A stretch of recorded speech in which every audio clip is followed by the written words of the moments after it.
Hello, this is the Midday News. Thanks for joining us.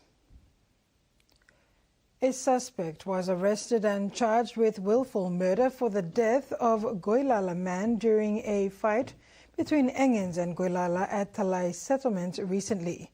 NCD Central Assistant Commissioner of Police Benjamin Turi said the situation remains tense, with Badili Police monitoring the area to ensure there is no resurgence. The Engens and the Goilalas, it's all alcohol, sir. All of them are all alcohol. And one Goilala was killed by the Engens. The suspect is already been arrested, charged. And Assistant Commander Badili and his men are keeping a close eye on that area. Port Moresby Nature Park, in partnership with the International Union for Conservation of Nature Species Survival Commission, officially announced the launch of the IUCN-SSC Centre for Species Survival Papua New Guinea, the first in the Pacific Islands. This announcement highlights the importance of being inclusive of national people and networks in the conservation of nature within Papua New Guinea, and how this is hoped to improve evaluations and contribute to national conservation priorities. The new Centre for Species Survival Papua New Guinea will serve as a powerful catalyst, uniting local species, experts and supporting them with global IUCN tools and networks. Together, this partnership will help drive national recovery efforts, build conservation capacity and strengthen partnerships between government and civil society. 47 people from Midday province are equipped with knowledge to identify and protect children from all forms of oppression, suppression and violence. This is following the completion of a 4-week child protection system strengthening training by the United Nations Children's Fund, or UNICEF.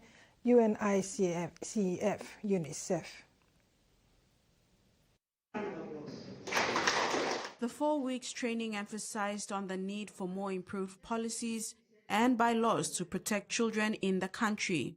The participants were from various government and civil societies, and the training upskilled their knowledge and capacity in relation to child protection and child issues. We have a lot of child abuse, we have a lot of children problems in the province. Unfortunately, there is no coordination in relation to activities development related to children in the province. The Lookout in PPA explicitly clearly outlines the establishment of the Provincial Council for Children and Family Services. And the certification will be done by the National Office for Children and Family Services. They are the responsible agency that will certify the government officers as child protection officers and the civil society social service workforce as child protection volunteers. Jubilee Dulau, the Provincial Community Development Advisor, reminded all participants to be prepared to tackle issues related to children and be familiar with their partner sectors so they work in partnership. The available systems that you have gone through now and you have met each other and established must be utilized. By the end of this training, you will have learned more information on cases that you will be confronted with within your areas of responsibility. And they may not be GBV, CPO cases alone.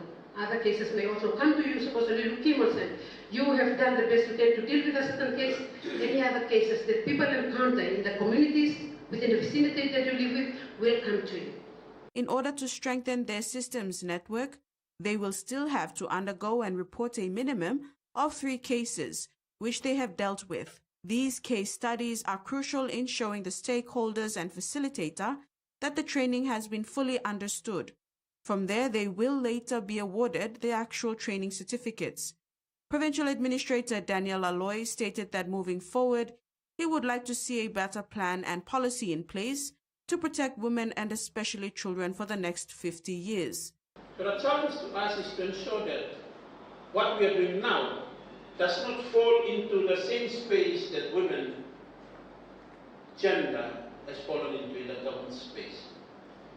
You must have a robust active, if not a very strong voice, to ensure that this agenda rests well in the government system. It doesn't become a charity agenda.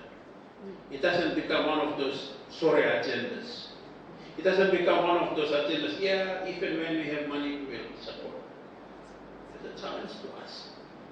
I'm making this statement because I kind of think that I'm a champion in this agenda. Government and civil participants included enforcement agencies, police, CIS, DJAG, magisterial services, CWA, Midday Council of Women representatives from districts and provincial office, health sector, persons with disability, DWU staff, Catholic Archdiocese, Red Cross Midday, faith-based and non-government organizations, and the team from community development who fought through their office made the training possible. Jasmine Irajak, TVWAN News. The National Doctors Association will sign a new award today with the Department of Personnel Management. The new award signing is a milestone event for NDA, as it will be an award that symbolizes official recognition of the vital contribution doctors make to the nation's health system, especially after difficult years. We will bring you that story, including the details of the agreement, at 6 p.m. In sports, PNG RFL Head of Pathway and Development Joe Grimmer has confirmed that both ENGA and Gulf NRL Academy programs, although independent from the original 6, will officially commence in November.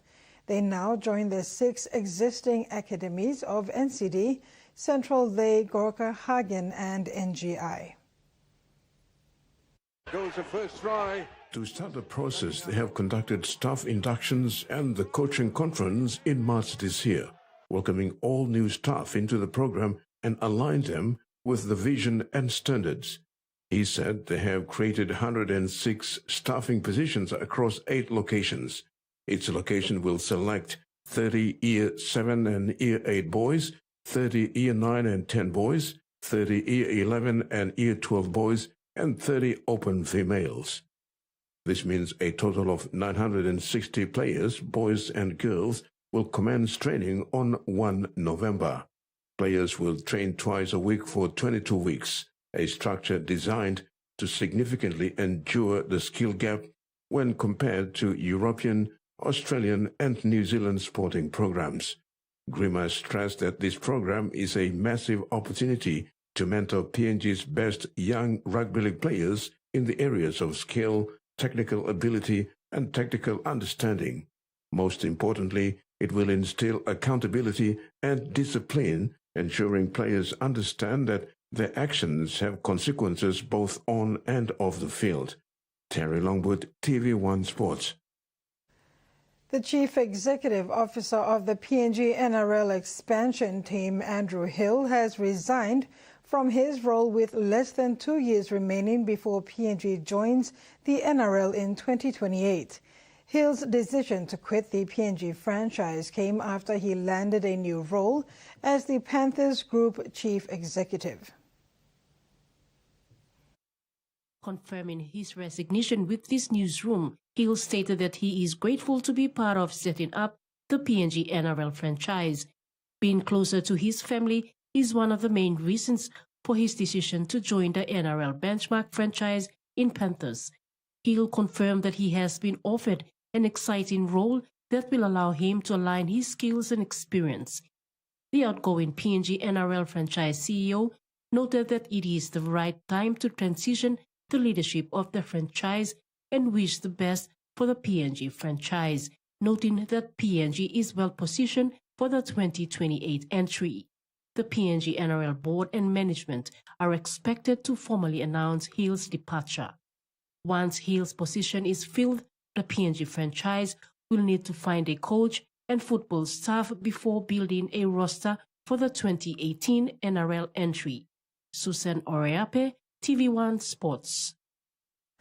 Papua New Guinea Under-16 men's team put up a brave performance at the OFC Under-16 Championship, despite falling short 2-0 against a more fancied New Zealand side in the semi-finals in Honiara, Solomon Islands on Wednesday, August 28. New Zealand now progresses to the final of the 2025 OFC Under-16 Men's Championship and qualifies for the FIFA Under-17s World Cup 2026 in Qatar. The Papua New Guinea Under-16 men's team fought hard from start to finish, creating chances and matching New Zealand's intensity for much of the game. Their resilience in defense and moments of creativity in attack showed how far youth football in PNG has progressed in recent years. PNG held off the favourites scoreless at half-time. New Zealand's goals came in the second stanza in the 62nd minute and 71st minute. The entire second half was a tough contest, but New Zealand had the last laugh. Although the result did not go their way, the PNG team leaves the tournament with valuable experience. PNG Football Association says the lessons from this campaign are invaluable. The players represent the future of PNG football. PNG FA remains committed to developing them further through youth programs, competitions, and pathways.